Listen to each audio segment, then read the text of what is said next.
क्या आप जानते हैं कि विंटर्स के पहले एक्सट्रीम एल्टीट्यूड्स में रहने वाली लाखों बर्ड्स और इंसेक्ट्स इक्वेटर की तरफ नहीं बल्कि पोल्स की तरफ जाते हैं, और अगर इन बर्ड्स में ट्रैकिंग डिवाइस लगाई जाती है तो ये उस स्पॉट पर पहुंचते ही ट्रैकिंग सिग्नल लूज कर देती हैं। क्या आप जानते हैं कि नॉर्दर्न मोस्ट लैंड मास मतलब ग्रीनलैंड में मच्छर काफी विशाल और अग्रेसिव होते हैं?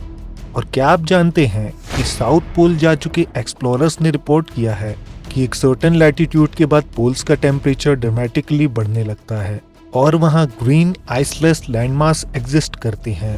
पोल्स में वार्म रीजन के स्ट्रेंज एविडेंसेस इशारा करते हैं कि नॉर्थ और साउथ पोल्स में सेंटा क्लॉज से कहीं ज्यादा बड़े रहस्य छुपे हुए हैं।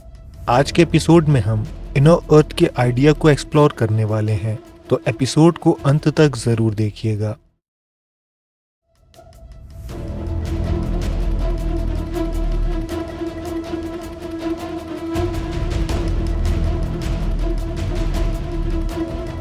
दुनिया के कुछ बड़े जियोलॉजिस्ट और एस्ट्रोनॉमर्स का ये मानना रहा है कि धरती एक स्पेशियस स्फेरिकल प्लैनेटरी बॉडी है जिसके अंदर इनॉर्मस कॉन्टिनेंट साइज्ड केवर्न्स मौजूद हैं।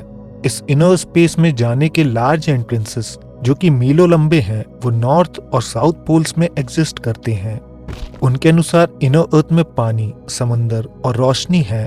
इनर अर्थ में न केवल प्लांट्स और एनिमल्स हैं बल्कि एंशिएंट एडवांस बीइंग्स भी एग्जिस्ट करते हैं। हम सब 300-400 साल से मानते आए हैं कि एप्पल के नीचे गिरने के पीछे ग्रेविटी नाम की फोर्स होती है।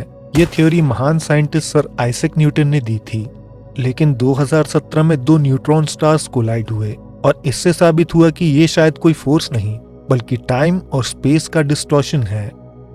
एल्बर्ट आइंस्टाइन की माने तो एप्पल ट्री से इसलिए गिरता है क्योंकि वो स्पेस टाइम के कर्वेचर को रिस्पॉन्ड कर रहा होता है जो अर्थ के मास की वजह से क्रिएट होता है। अगर हम ग्रेविटी के बारे में गलत थे तो क्या हम दूसरी थ्योरीज के बारे में भी गलत नहीं हो सकते? आखिर हम अर्थ का मास कैसे कैलकुलेट करते हैं? आज हम कैवेंडिश एक्सपेरिमेंट की मदद से अर्थ के मास का पता लगाते हैं। इस एक्सपेरिमेंट में एक मास को दूसरे मास से टकराकर देखा जाता है। एक साइंस लैब के अंदर की ग्रेविटी कंडीशंस असल कंडीशंस जैसी नहीं होती।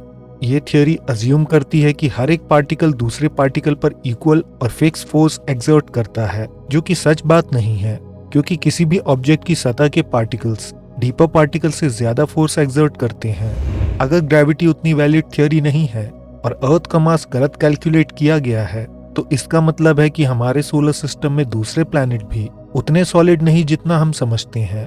अगर अर्थ हॉलो और केवर्नस है तो सोलर सिस्टम के बाकी ग्रह भी हैं। दुनिया के कुछ ग्रेटेस्ट माइंड्स ने सॉलिड अर्थ थ्योरी को चैलेंज किया है। जियोफिजिसिस्ट, मैथमेटिशियन और एस्ट्रोनॉमर एडमंड हेली ने कहा, अर्थ की मैग्नेटिक एनोमलीज दरअसल अर्थ मास के कॉम्पोजिशन में डिफरेंस की वजह से ही पॉसिबल है। अर्थ की क्रस्ट के नीचे 2 अलग अलग शेल्स हैं और दोनों में अपना अलग एटमॉस्फेयर भी एग्जिस्ट करता है। वहाँ रोशनी है और संभवतः वहाँ लोग भी रहते हैं। नासा के इस वीडियो पर नजर डालिए जो सैटर्न के पोल को दर्शा रहा है। इसमें हम एग्जैक्ट काउंटर रोटेटिंग फील्ड्स को देख सकते हैं जो हेली ने डिस्क्राइब की। जुपिटर के पोल में भी ऐसे ही काउंटर रोटेटिंग फील्ड्स मौजूद हैं। हेली ने यह भी दावा किया था कि ठीक इसी तरह धरती के पोल्स में भी इनर अर्थ का रास्ता छुपा हुआ है और पोल्स के इन्हीं काउंटर रोटेशंस की वजह से इनर अर्थ की रोशनी बाहर निकलती है जिसे हम ऑरोरा बोरियालिस कहते हैं। नासा के इस वीडियो में हम साफ देख सकते हैं कि ये ऑरोरा लाइट्स एक डार्क होल से निकल रही हैं। इस होल को पिन पॉइंट करें तो ये साउथ पोल है। अब 100 साल के बाद स्विस मैथमेटिशियन और फिजिशियन लियोनार्ड यूलर ने भी कहा था कि अर्थ अंदर से पूरी खोखली है और इसके अंदर एक सूरज भी है। नॉर्थ और साउथ पोल्स में इनर अर्थ का रास्ता है। जर्मनी के मैथमेटिशियन योहान कार्ल ने 18th सेंचुरी में कहा था, धरती अंदर से खोखली है और दोनों पोल्स में अंदर जाने के रास्ते हैं। इसे मद्देनजर रखकर धरती का इतिहास, फिजिक्स और जियोग्राफी भी एक्सप्लेन की जा सकती है। लेकिन इसमें एक समस्या है। नासा के अर्थ इमेजेस और वीडियोस में पोल्स का नजर आना रेयर बात है और जब उन्हें रिवील भी किया जाता है तो उनके ऊपर क्लाउड कवर या आइस कवर होता है या फिर सीधे उन्हें ब्लर कर दिया जाता है। ये फैक्ट अपने आप में कई सवाल खड़े करता है कि आखिर क्यों हमें पोल्स क्लियरली नहीं दिखाए जाते। दुनिया की कोई भी फ्लाइट या सैटेलाइट को पोल्स के करीब भी नहीं जाने दिया जाता, लेकिन नवंबर 1968 में नॉर्थ पोल की एक सैटेलाइट इमेज रिलीज हुई थी। इसमें बिना किसी क्लाउड कवर के एक विशाल ओपनिंग साफ देखी जा सकती है। तब से सैटेलाइट की इमेजेस में कुछ सीरियस एनोमलीज सामने आती रही हैं, जैसे रशियन स्पेस स्टेशन मर की ये वीडियो जिसमें हम पोल से लाइट एमिट होती देख सकते हैं। दूसरे प्लैनेट की सैटेलाइट इमेजेस में भी पोल्स को ब्लर किया जाता है या फिर वहां भी सीरियस एनोमलीज देखी जा सकती हैं। दुनिया का पहला डीप होल 1970 में रशिया में बनाया गया। इसे कोला सुपर डीप बोरहोल के नाम से जाना जाता है। इस प्रोजेक्ट में 20 साल लगे थे। जब वैज्ञानिक कोला के अंदर गए तो कई साइंटिफिक थ्योरीज री इन्वेंट हुई। उन्हें 8 मील की गहराई पर काफी हीट और फॉसिल्स मिले और शॉकिंगली वहां पानी भी था, जितना वैज्ञानिक सोचते थे उससे कहीं ज्यादा नीचे। 2014 में 20 जियोफिजिसिस्ट की एक टीम ने साइज्मिक रीडिंग्स का यूज करके धरती के 400 मील अंदर लार्ज वाटर बॉडीज खोज निकाली। उन्होंने कंक्लूड किया कि 400 से 700 मील नीचे की रॉक लेयर्स के बीच हमारी सतह पर मौजूद समंदर के पानी से 3 गुना ज्यादा पानी है। उन लोगों ने दावा किया कि ये डायरेक्ट एविडेंस है कि इनर अर्थ में महासागर एग्जिस्ट करता है। मॉडर्न साइंस आज तक ये कंफर्म नहीं कर सकती कि अर्थ का स्ट्रक्चर सॉलिड है। इस एग्जिस्टिंग थ्योरी के ऊपर कई सवाल उठते हैं। उदाहरण के तौर पर एक निर्मित हो रहे ग्रह के सेंटर में जीरो ग्रेविटी होती है। इसका मास तब एक्यूमुलेट होता है जब ग्रेविटेशनल और सेंट्रीफ्यूगल फोर्स बैलेंस होते हैं। इससे एक ऐसा स्फीयर क्रिएट होता है जिसके टॉप और बॉटम में होल्स होते हैं, जैसे स्पेस में मैटर का कोई हरिकेन हो। ये फोर्स नेचर में एक सेल्फ ऑर्गेनाइजिंग सिस्टम है जहां एनर्जी एक्सपेंड होती है और खुद ही वापस फ्लो होने लगती है। हम ऐसे उदाहरण रोजमर्रा के जीवन में देखते हैं, जैसे ऑरेंज में, वर्लपूल में, टॉर्नेडोज में, एटम्स में और गैलेक्सी में भी यही फोर्स काम कर रही है। इनमें से कोई भी डेंस सिस्टम नहीं है। तो धरती का सॉलिड होना एक फैक्ट नहीं, सिर्फ एक थियरी है। धरती की सतह के कुछ ही नीचे हमें दुनिया भर में एक्सटेंसिव केवन सिस्टम मिले हैं, जैसे वियतनाम की सोन डून केव्स, जिसमें खुद अपने जंगल, रिवर और इतना स्पेस है कि वहां एक सिटी बसाई जा सकती है। केंटकी यूएसए में पाई गई मैमथ केव्स, जो आज तक 400 माइल्स एक्सप्लोर कर ली गई हैं और कोई नहीं जानता वो कितनी लंबी हैं। कौन कह सकता है कि ऐसी स्पेसेस धरती की डीपर डेप्थ्स में एग्जिस्ट नहीं करती। लॉस ऑफ फिजिक्स की बात करें तो एम्प्टी स्पेसेस अननेचुरल मानी जाती हैं। केव्स का अपना ecosystem, plant life, animal life और वाटर बॉडीज होती हैं। अगर ये केव्स धरती में और डीप जाती हैं तो लाइफ उसे भी भर देती है। ओशियन की डीपेस्ट डेप्थ्स में भी लाइफ फॉर्म्स पाए गए हैं। यहाँ जीवों ने खुद अपनी लाइट्स तक विकसित कर ली है। एरिस्टोटल ने कहा था कि जहाँ भी वॉइड होता है यूनिवर्स उसे जीवन से भर देता है।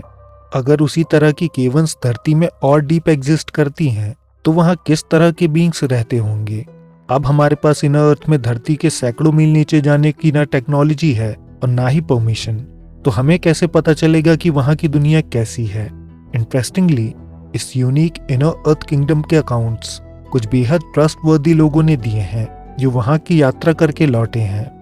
धरती में मौजूद हर एक कल्चर ने सबटेरेनियन रेसेस के साथ हुए इंटरेक्शन के बारे में लिखा है। कुछ लेजेंड्स धरती के नीचे नर्क होने की बातें करते हैं तो कुछ अगाथा, पाताल और शंबाला जैसी दिव्य भूमि का विवरण देते हैं। हर लेजेंड में इन सिविलाइजेशन की 2 रेसेस के बारे में बताया गया है, एक काफी टॉल एडवांस रेस और एक रेप्टिलियन रेस। अगाथा शब्द बुद्धिज्म से लिया गया है और बुद्धिस्ट मान्यताओं के अनुसार इनर अर्थ किंगडम में कई शहर बसते हैं। वहाँ लाखों लोग रहते हैं। इन सिटीज का कैपिटल शंबाला है, जहाँ धरती के सुप्रीम रूलर रहते हैं। उनके मैसेजेस लामास के जरिए तिब्बत के मॉन्क्स तक पहुँचते हैं। उनकी माने तो ये डिवाइन बीइंग्स धरती के नीचे हजारों साल से रह रहे हैं। वो कभी सतह पर रहते थे, लेकिन कैटेक्लिज्म्स की वजह से उन्होंने धरती के अंदर अपना ठिकाना बना लिया। रशियन आर्टिस्ट, फिलोसोफर और एक्सप्लोरर निकोलस रोरिक ने लिखा, तिब्बतन लामा ने उन्हें बताया था कि तिब्बत का कैपिटल शंबाला से एक सीक्रेट टनल के जरिए कनेक्टेड है और इस एंट्रेंस को हाईली इवॉल्व लामास गार्ड करते हैं। ये लामास उस सीक्रेट को बाहर की दुनिया से छुपा कर रखते हैं। जो रूलर की मर्जी से इस अंडरग्राउंड पैसेज में जाते हैं उन्हें धरती के अंदर नैरो पैसेज वेज के जरिए गहराई में जाना पड़ता है। ये सबटेरेनियन रेल्म फिजिकल वर्ल्ड और स्पिरिट वर्ल्ड के बीच की कड़ी मानी जाती हैं। हमारे महाभारत में आर्यवर्त का जिक्र है, जिसे अबोर्ड ऑफ एक्सीलेंट वंस कहा जाता है। मतलब वहां रहने वाले सभी बीइंग्स जीवन मुक्त अवस्था को प्राप्त हो चुके हैं और इस किंगडम को नागास रूल करते हैं। ऐसे बीइंग्स जो आधे इंसान और आधे नाग जैसे होते हैं। इंडियन माइथोलॉजी के अनुसार पाताल लोक में भी नागास रहते हैं। अब ये कोई इत्तेफाक नहीं हो सकता कि जिस प्लेस में लामास उस सीक्रेट टनल को गार्ड करते हैं उसे पाताल पैलेस कहा जाता है। चाइनीज गवर्नमेंट के एक्शंस भी कई सवाल खड़े करते हैं। उन्होंने 1950s में कई टिबेटन लामास पर अटैक किया था। इस हिंसा में लगभग 10 लाख टिबेटन्स की जान गई थी। अफ्रीका में भी इसी तरह की एक टनल अंडरवर्ल्ड को कनेक्ट करती है। माना जाता है गीजा के पिरामिड के बेस में ये सीक्रेट टनल है जिसके जरिए फेरोस अंडरवर्ल्ड के गॉड्स के साथ संपर्क में रहते थे। अगर हम एंशिएंट इजिप्शियन बीइंग्स पर नजर डालें तो इनका अपीयरेंस भी ह्यूमन से अलग ही था। 985 एडी में एक मिस्टीरियस घटना हुई जब Viking explorer Eric the Red ने ग्रीनलैंड को डिस्कवर किया। 1400s तक ग्रीनलैंड के शोर पर लाखों वाइकिंग्स रह रहे थे। ये आखिरी समय था जब ग्रीनलैंड के शोर पर वाइकिंग्स नजर आए। उनके सभी गांव अचानक खाली हो गए और वो सभी वाइकिंग्स कहाँ चले गए कोई नहीं जानता। लेकिन अगर हम ग्रीनलैंड के नेटिव पीपल एस्किमोज से पूछें तो वो बताते हैं कि वाइकिंग्स एक साथ वंडरलैंड चले गए, जिसके बारे में एस्किमोज हमेशा से जानते हैं। वो उसे लैंड ऑफ एंडलेस समर या लैंड ऑफ एटर्नल ब्लिस कहते हैं, जो धरती के वूम में एग्जिस्ट करती है। हम ग्रीन चिल्ड्रन ऑफ वुलपिट के लेजेंड को जानते हैं, जहां 2 बच्चे किसी सबटेरेनियन रेल्म से सतह पर पहुंच गए थे। 1908 में विल्स जॉर्ज ने द स्मोकी गॉड नाम की बुक पब्लिश की। इस बुक में ओलाफ जेनसन की स्टोरी थी, जो अपने पिता के साथ अगार्था पहुंचा और 2 साल तक वहां रहकर वापस सतह पर आ गया। ओलाफ ने क्लेम किया था कि नीचे वो एल्डर रेस से मिला जो फ्रेंडली, इंटेलिजेंट और 12 फीट ऊंचे ह्यूमन बीइंग्स थे। ओलाफ ने बताया वो लोग उस यूनिक इलेक्ट्रिकल फील्ड में इतने लंबे हो गए जो इनर अर्थ में एग्जिस्ट करती है। ओलाफ का कहना था ये जायंट्स लगभग 800 साल तक जीवित रहते हैं। जेनसन ने बताया इनर अर्थ में वार्म एटमॉस्फेयर है, वहां हर रोज एक बार बारिश होती है और वहां का एटमॉस्फेयर किसी इलेक्ट्रिक करंट से चार्ज महसूस होता है। जब ओलाफ ने अपनी स्टोरी सतह पर लोगों को सुनाई तो उन्हें 28 सालों तक पागल खाने में रखा गया। जब वो 90 साल के हो गए तब उन्होंने अपनी स्टोरी इमर्सन के साथ शेयर की थी और साथ ही उन्हें इनर अर्थ के मैप्स भी दिए थे। लगभग उसी टाइम 1895 में नोबेल प्राइज विनर और Norwegian explorer doctor Fridtjof Nansen north pole के एक्सपीडिशन पर गए थे।